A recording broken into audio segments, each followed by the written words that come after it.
சபேஷ் அவர்கள் இசையமைப்பாளர், உங்களுக்கு நல்லாவே தெரியும். இப்போ நான் வந்திருப்பது என்னன்னா, இளையராஜா வந்து உட்கார்ந்துருக்க வேண்டிய இடம் இது. எங்கள் வீட்டில் இருந்து துக்க செய்தி உங்களுக்கு தெரியும்.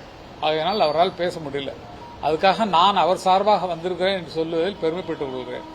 இந்த யூனியனை காப்பாற்ற வேண்டியது எங்கள் பொறுப்பாக இருக்கிறதுனால தான் இத்தனை பேரும் இருக்கோம். அத்தனை பின்னணி பாடகர்களும் இது பின்னால் இருக்கிறார்கள். அத்தனை ஏ கிரேட் இருக்கக்கூடிய இசை கலைஞர்கள் எல்லாம் சேர்ந்து இதில் தான் இருக்கிறாங்க. இதில் மற்றபடி மற்றவர்கள்லாம் மற்ற இடங்கள் இருந்தாலும் இதில் நடக்க வேண்டிய விஷயம் என்னன்னா, இந்த யூனியன் ரூல் படி முதலாக ஆரம்பிக்கப்பட்ட போது போட்ட ரூல் படி ஒருவருக்கு 2 வருஷம் பதவி, அதை 2 வருஷம் எக்ஸ்டெண்ட் பண்ணிக்கலாம், 4 வருஷம் அப்படிங்கிறது தான் இதனுடைய விதி.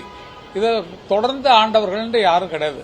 அது அந்த வகையில் இப்போது நடந்து கொண்டிருக்கக்கூடிய இந்த எலெக்ஷன் வந்து தினா அவர்கள் தனக்கு இருக்கக்கூடிய ஒரு அதிகாரத்தை பயன்படுத்தி 4 வருஷம் ஆண்டிருக்கோம், அடுத்து 4 வருஷம் நான் தான் இருக்க போறேன்னு சொல்லி அவர் பிடிவாதமா இருக்கிறதுனால நாங்கள்லாம் சத்தம் போட்டோம். இது என்ன அரசியல் கட்சியை நீங்களே ஆளணுங்கிறது, இது எல்லாரும் வரணும், எல்லாரும் வந்து தலைவர்களாக இருக்கணும், எல்லாரும் வந்து இந்த அனுபவத்தை பெற வேண்டும் என்பதற்காக ஆரம்பிக்கப்பட்ட ஒரு விஷயத்துல நீயே அதை பிடிச்சிட்டு இருக்கிறது நல்லா இருக்காதுன்னு இளையராஜா உட்பட எல்லாம் சொல்லிருக்காங்க. அந்த ஆடியோ காப்பி உங்களுக்கு அனுப்பிச்சிருக்கோம், அதையும் சேர்த்து போடுங்க.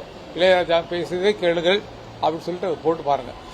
அது மாதிரி இந்த யூனியன்ல நடக்கக்கூடாத பல சம்பவங்கள் நடந்திருக்கின்றது. காரணம் என்னன்னா, கொரோனா நடந்த சமயத்தில் ஒருத்தருக்கு உதவி பண்ணுவதற்காக பணம் வாங்கிக்கிறதுக்காக ஒரு விஷயம் நடந்திருக்கு. அதுல வந்து என் கையில் இருக்கக்கூடிய இத்தனை பேப்பர்களுமே அந்த கொரோனாவில் எனக்கு பணம் வேணும் அப்படின்னு சொல்லி கையெழுத்து போட்டதாக நினைத்து கொள்ளக்கூடாது.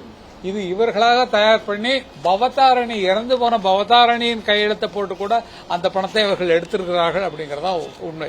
ஏறக்குறைய ஒரு 80 லட்சத்துக்கு மேல அவர்கள் வந்து அதுல இருந்து சுருட்டிருக்காங்க. அந்த கணக்கெல்லாம் எங்க தெரிஞ்சிருமோ அப்படிங்கறதுக்காகத்தான் மறுபடியும் நான் தலைவராக இருந்தது சரி பண்ண வேண்டும் அப்படின்னு சொல்லி அவர் வந்து மறுபடியும் வருவதற்கு ட்ரை பண்றார் தினா அவர்கள். அது நாங்கள் வார்த்தையில் எவ்வளவு சொல்லி பார்த்தோம், அவரெல்லாம் அதற்காலம் அடங்குற மாதிரி அவர் விஷயமே கிடையாது. அவர் தான் நிற்பேன், நான் தான் நிற்பேன். இளையராஜா சொன்ன என்னையா, இந்த வார்த்தை யாராவது சொல்லுவாங்களா நினைச்சு பாருங்க. இன்றைக்கு இருக்கக்கூடியவர்களில் இளையராஜா தான் இந்த திரைப்பட உலகத்தின் இசைக்கு முக்கியமான ஆளாக இருக்கிறார். அவரு சொல்லி தினா நீ பண்றது சரியில்லை, இந்த மாதிரி 2 வருஷம் தான் 4 வருஷம் தான் ஒரு பதவி, அதுக்கு மேல நீ நிற்பது சரியில்லைன்ற வார்த்தை சொன்னதுக்கு அப்புறம் அந்த சும்மா உட்காந்து கத்திட்டு இருப்பான். இந்த வார்த்தையை யாராவது சொல்லுவாங்களா, நல்லா யோசிச்சு பாருங்க. ஒவ்வொருத்தரும் அவரை தூக்கி எறிஞ்சு பேசுற ஆட்கள் எங்களுக்கு வேண்டாம் சொல்லி நாங்கெல்லாம் முடிவு பண்ணோம். ஏன்னா வந்து அவர் தான் எங்களை எல்லாம் வளர்த்து விட்டார். நம்ம அறிவை வளர்த்தவர் இளையராஜா தான்.